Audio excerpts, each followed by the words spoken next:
गुफरान साहब की तकरीर हुआ, आप खामोश होंगे जब होगी, इंतहाई अदब और एहतराम के साथ आप बिल्कुल खामोश हो जाइए। बहुत शानदार तकरीर हो रही थी और इधर के लोग पर्दा खुलवा दें, पर्दा खुलवा दें। देखिए इसका इतनी शानदार कॉन्फ्रेंस उत्तराखंड में पहली कॉन्फ्रेंस है ये, आप हजरात की तशरीफ़ आवरी, इसलिए इसका अदब, सैयद साहब का अदब भी बस यही है कि आप दीदार करें। हमारे मुअज़्ज़ज़ मेहमान हैं, बेपनाह थकन है, बहुत लंबे सफ़र के साथ परसों ही बगदाद मुक़द्दस से तशरीफ़ लाए हैं, कल मारर मुतहरा में, और आज पूरे दिन का सफ़र करके हज़रत तशरीफ़ लाए। बहुत करम नवाजी है, इसलिए आप बहुत तेज़ी के साथ डिस्प्ले बना लीजिए, खामोशी बना लीजिए और ये पर्दे खुलवा लीजिए, लंबे लंबे फैल जाइए। इधर वाले भी पर्दे खुलवा दीजिए, बहुत पीछे वुसअत है। गुफरान साहब से मैं गुजारिश करूँगा कि बहुत इख्तिसार के साथ अपनी गुफ्तगू तमाम करें। वलहिल्मि वलिकम वालिहि वसहबी वबारिक वसल्लम सलातुम व सलामुन अलैका या सय्यदी या हबीबी या रसूल अल्लाह सल्लल्लाहु तआला अलैहि वसल्लम। मुबल्लिग इस्लाम अल्लामा खुश्तर रहमतुल्लाह अलैह फरमाते हैं, जहाँ मैं रहता हूँ हज़रत ने अपनी सारी ज़िंदगी का एक माहसल अपनी एक रुबाई में बयान फरमाया और फरमाते हैं, मताए ज़िंदगी मेरा यही है, शहे बगदाद का हूँ मैं भिखारी, रही धुन मसलके अहमद रज़ा की, इसी में ज़िंदगी सारी गुजारी। मैं आपसे अर्ज़ कर रहा था इल्म के हवाले से कि आज पूरी दुनिया में हमारी हैसियत क्या है और हमारी इल्मी मकाम और इल्मी पोजीशन हमारी पूरी दुनिया में क्या है। वो ज़माना भी याद करो, वो दौर भी याद किया जाए जब 1492 में स्पेन का ज़वाल हुआ है और हमारे हाथों से करतबा निकला है। उस दिन के बाद से आज तक पूरी दुनिया में जो इल्मी हमारा ज़वाल है वो कभी वापस पलट कर आने का दिखाई हमको नहीं दे रहा है। आज आप देखें इस्लाम के हवाले से, सैयदना गौसुल आदम के हवाले से मैं अर्ज़ कर रहा था कि आप लोगों के अगर जलसा हो तो 2.5-3 घंटे तक सिर्फ करामात पर आप गुजार देते हैं। मैंने आपसे कहा कि मैं अल्हम्दुलिल्लाह मशरबन सुन्नी सही अकीदा कादरी रज़वी हो, मैं मिनहाइसुल करामत का मुनकिर नहीं।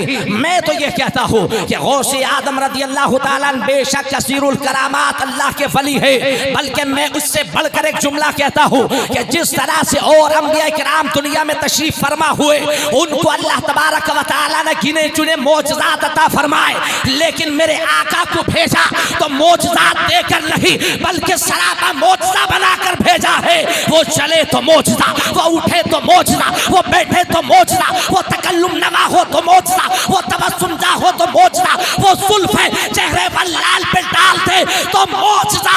उनका मोजज़ा ये है कि पेशानी ऐसी जैसे वल फज्र की आयत की अमीन हो और उनके चश्मान मुबारक ऐसे जैसे बहरीन तक़द्दुस के नगीने हो और उनके रुखसार ऐसे हैं जैसे बद्दुहा का मुसहफ खुला हो और उनकी ज़ुल्फ़े वल्लैल ऐसी है जैसे वल्लैल की चादर तनी हुई दिखाई दे रही। वाह भाई वाह, जिंदाबाद जिंदाबाद। ऐसी है जैसे वल फज्र की आयत नमूदार हो रही हो, उनका रुख ऐसा है जैसे वद्दुहा का सूरज शर्मा रहा हो और उनकी चश्मान मुबारक ऐसी है जैसे बहरीन तक़द्दुस के नगीने हो। ये मुस्तफ़ा है, वो सरापा मोजज़ा है। तो जिस तरह से मुस्तफ़ा सरापा मोजज़ा है, इस तरह से गौसे आज़म सिर्फ वली ही नहीं बल्कि सरापा करामत है। वो उठे तो करामत, वो बैठे तो करामत, वो चले तो करामत, वो तकल्लुम फरमाए तो करामत, वो खुतबा दे तो करामत, वो डूबी नाव को वापस निकाले तो करामत, वो बगदाद की तर्जगा में बैठकर तादम हयात काल अल्लाह काल रसूल की तबलीग फरमाई। ये सब कौन है वो? जिन्होंने, आपने ये तो सुना होगा कि उन्होंने 12 साल की बोर्ड को वापस निकाल दिया।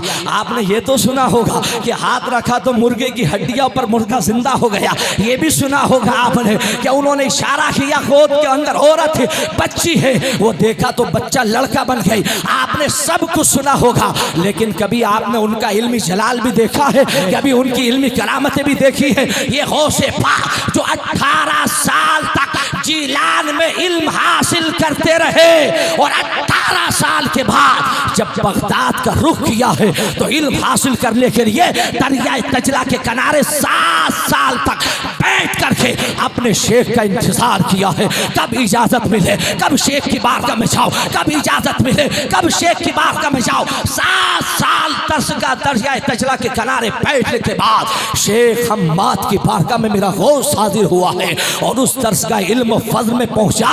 उसके बाद फरागत के बाद मेरे गौसे आज़म जब उसी मदरसा निज़ामिया की बिल्डिंग में बैठ करके मेरे गौसे पाक ने अपना इल्मी फैज़ान बखेरा तो सिर्फ बगदाद के शागिर्द ही नहीं बल्कि जॉर्डन के शागिर्द पढ़ने के लिए आ रहे हैं, शाम से लोग पढ़ने के लिए आ रहे हैं, यमन से लोग पढ़ने के लिए आ रहे हैं, समरकंद बुखारा से पढ़ने के लिए आ रहे हैं। गौसे पाक की तर्ज का आलम ये था कि एक एक बार में 70-70 हजार लोग उनकी तकरीर सुनते थे और हजारों के लोग उनके मजमे में बैठ करके उनसे तरस लिया करते थे। कैसा इल्म था मेरे गौसे पाक के पास।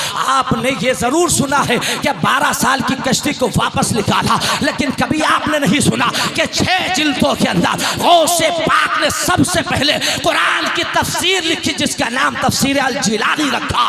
कभी आपने सुना कि गौसे पाक रज़ियल्लाहु ताला बैठे उस दौर का अपने वक्त का मुहद्दिस जिसको इल्म हदीस में अठरोटी का दर्जा हासिल है, ये उलमा बैठे हैं। जब रुबात पढ़ाई जाती है, अस्मा और रिजाल की किताबें पढ़ाई जाती है, बिना इस मुसन्निफ के और बिना इस मुहद्दिस के कौल पूरा नहीं होता। वो कौन है जिसे दुनिया मुहद्दिस आज़म मुफस्सिर आज़म अल्लामा इब्ने जौज़ी के नाम से जानती है? ये मुहद्दिस इब्ने जौज़ी है। ये कहता है मैं समझता था कि बगदाद में न मुझसे बड़ा कोई मुफस्सिर है न मुझसे बड़ा कोई मुहद्दिस है। मैंने अपने शागिर्दों से कहा क्या गौसे आज़म की बात करते हो? उन्हें तो कुरान का तर्जुमा नहीं आता, तफसीर नहीं आती, आओ मेरे पास आओ, मैं सिखाता हूँ। एक दोस्त ने कहा चलो चल करके देखे। मैं बतौर इम्तिहान गौसे पाक की मजलिस में गया। एक कारी कुरान की तिलावत कर रहा था। अल्लामा इज़ाज़ साहब बैठिए, आपके खड़े जब होते हैं तो माशाल्लाह बड़ा जलाल होता है। मैं चाहता हूँ कि बैठिए 2 मिनट, जब खड़े होने का वक्त आएगा आपको खड़ा किया जाएगा।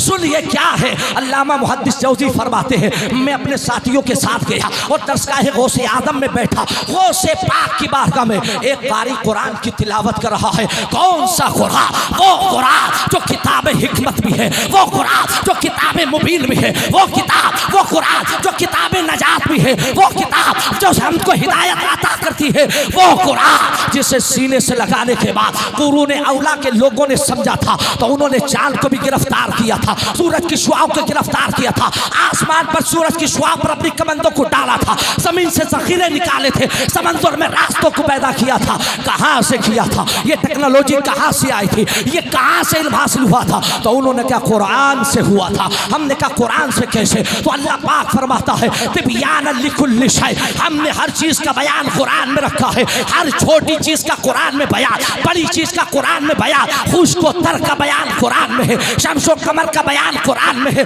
पाक व बहर का बयान कुरान में है, शजर व हजर का बयान कुरान में है।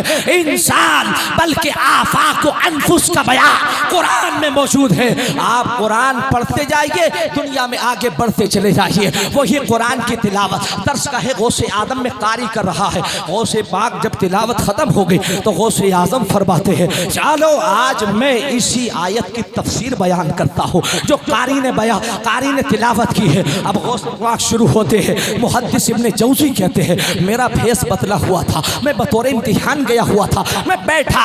आज भी बहुत से लोगों को अपने इल्म की बुकराती चढ़ जाती है और बहुत से लोग बुकरात बन जाते हैं और उनको बुखार आ जाता है। नानहा कभी भी किसी भी अल्लाह वाले की और साहिब दिल की दरसगाह में बैठकर अपने इल्म की बुकराती नहीं झाड़ना।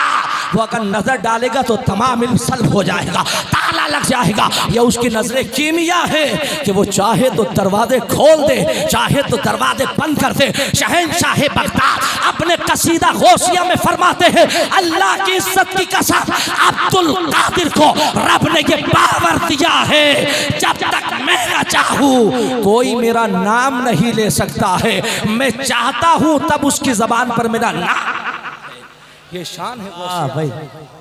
और आप फरमाते हैं अपने कसीदा गौसिया में, आप फरमाते हैं आज हम अगर गौसे पाक का नाम ले रहे हैं इस मजमे में, अल्लामा सैयद अमीरुल कादरी यहाँ बैठे हुए हैं, अल्लामा साहिर ने ये सजाया, अल्लामा इरफानुल हक साहब हमारे वक्फ बोर्ड के चेयरमैन साहब अहले इल्म बैठे हुए हैं। आज मेरी और आपकी ज़बान पर अगर ये नाम आ रहा है तो अपनी किस्मत पर जितना रश करना है कम है ना, अपनी किस्मत पर नाज करो। हम यहाँ नाम बाद में ले रहे हैं, अब्दुल कादिर का बगदाद से इशारा पहले। सुनो आखिरी जुमला, वो मुझे समझ में आ गया क्या होना है। आखिरी जुमला सुनिएगा। आखिरी जुमला ये है कि मुहद्दिस इब्ने जौज़ी फरमाते हैं कि गौसे पाक ने जब उस आयत करीमा की तफसीर को बयान किया तो मेरे साथी ने कोनी मारी का आप जानते हैं, तो कहा जानता हो। फिर दूसरी तफसीर बयान की कि इस आयत का एक रंग ये भी है, इस एंगल से भी समझा जा सकता है। फिर कोनी मारी का आप जानते हैं, मैंने कहा जानता हूँ। 1 2 3 4 5 6 7 8 9 10 11 तफसीरें बयान की अब्दुल कादिर ने। मेरा दोस्त मारता रहा कि आप जानते हैं इसका ये रंग भी है, इसमें ये राज भी छुपा हुआ है, इस आयत से ये भी समझा जाता है। मैंने कहा मैं जानता हूँ, मैं जानता हूँ। अब्दुल कादिर फरमाते हैं इसकी 12वीं तफसीर ये है। मुहद्दिस इब्ने जौज़ी कहते हैं मेरे दोस्त ने कहा जानते हैं, कहा नहीं जानता। 12 से लेकर के 13 14 15 40 तक अब्दुल कादिर जिलानी ने तफसीरें बयान की। मुहद्दिस इब्ने जौज़ी कहते पहली 11 तो मैं जानता था, लेकिन 12 से लेकर जब 40 तक का सफर हुआ तो मैं गुम हो गया। हे अल्लाह ये कैसा इल्म है, हे अल्लाह ये कैसा समंदर है, ये कैसा बहरे बेकरार है, ये कैसा दरिया है, ये कैसा इल्म का धारा बह रहा है कि मुहद्दिस इब्ने जौज़ी कहता मुझे पता ही नहीं था कि 12वीं एंगल ये भी है, इसकी रंग ये भी है, इसकी तफसीर ये भी है। और फरमाते हैं मुहद्दिस इब्ने जौज़ी ये यही बस नहीं हुआ, अब्दुल कादिर ने 40 तफसीरें बयान करके फरमा सुनो ये तो काल की तफसीरें थी, अब मैं तुम्हें हाल की तरफ लेकर के आता हूँ। इतना जुमला कहा था तो मुहद्दिस इब्ने जौज़ी ने गिरेबान पकड़ा, अपना गिरेबान चाह किया और वहीं पर अपनी पगड़ी उतार कर रखी और कहा अब्दुल कादिर दुनिया के सारे मुफस्सिर बच्चे हैं, उनका अगर कोई बाप है तो अब्दुल कादिर जिलानी। वाह भाई, नारे तकबीर।